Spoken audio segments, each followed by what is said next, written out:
আরিফা বেগম সংসারের চাকা সচল রাখতে ঢাকার বনানীর ৩ নং রোডের ফুটপাতের পাশে সেলাই মেশিনে চাকা ঘুরিয়ে যাচ্ছেন। দারিদ্রতাকে জয় করে স্বাবলম্বী হয়ে উঠেছেন সেলাই মেশিনে চাকা ঘুরিয়ে। মনের প্রবল শক্তি ও সাহস নিয়ে এগিয়ে যাচ্ছেন দীর্ঘ ১৭ বছর ধরে। গরিবের ঘরে জন্ম নিয়েছি, গরিবের ঘরেরই বউ হয়েছি, কষ্ট তো করাই লাগবে। এ পর্যন্ত আমি ১৭-১৮ বছর কাজ করতেছি। যখন বাড়িতে ছিলাম তখন আমার বেশি কষ্ট ছিল। স্বপ্ন ছিল পড়ালেখা করে বড় হয়ে বড় কোনো জায়গায় কাজ করবেন, কিন্তু অভাব অনটনের কারণে তার স্বপ্নই রয়ে গেল।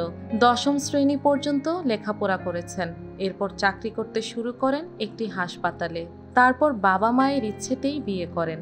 স্বামীর সংসারেও সুখের মুখ দেখেননি তিনি। স্বামী কোনো কাজ না করায় সংসারের হাল ধরতে বেছে নেন সেলাই মেশিনের কাজ। আমার বাবা মা আমার বেকার ছেলের সাথে বিয়ে দিছিল। সে কর্ম করতো না, আমার শ্বশুর শাশুড়ি আমাকে আলাদা করে দিছিল।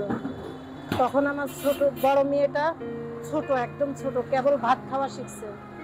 কেউ আমার মেয়েটারে একগাল ভাত দিত না। আমি মাঠে থেকে পাটের শাক উঠাইনি, সিদ্ধ করি, তাই মেয়েরে খাওয়াতাম। আর ওর বাবা বাড়ি থেকে তাড়িয়ে দিছিল, ঢাকা চলে আসছিল, কেউ খোঁজ নিত না আমার।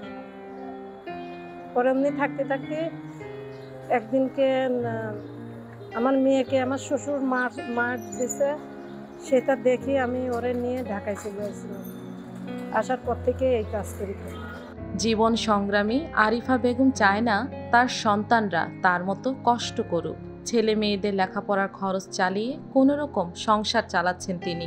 এখন ছেলে মেয়েদের ঘিরে স্বপ্ন দেখেন তিনি। মেয়েটাকে একটু ভালো ঘরে বিয়ে দিতে পারছি, এখন ছেলে দুইটারে যাতে কালে ঠিক মতন কাজ করে খেতে পারে, তাদের সংসার চালাতে পারে, এইভাবে মানুষ করে তাদের লাইনে খাড়া করার চিন্তা ভাবনা। ছেলে যদি কালে চায় আর আমিও যদি কষ্ট একটু করতে পারি তাহলে চেষ্টা করব। আমার ছোট বাচ্চাটা বলে আমি ডাক্তার হব। এলাকার সবাই কম বেশি তাকে সাহায্য করেন। অনেকেরই কাছ থেকে কাজের অর্ডার পান তিনি। কম বেশি সবাই জামা কাপড় বানান তার হাত দিয়ে। আমি যদি কাজ করে খাই তাহলে ইনশাল্লাহ সবাই আমাকে সহযোগিতা করবে। বাচ্চাদের লেখাপড়ার জন্য সাহায্য করছে, কেউ পুরাতন কাপড় দিয়ে সাহায্য করছে, কেউ বই দিয়ে সাহায্য করছে। এভাবে আমার অনেক মানুষই সহযোগিতা করছে।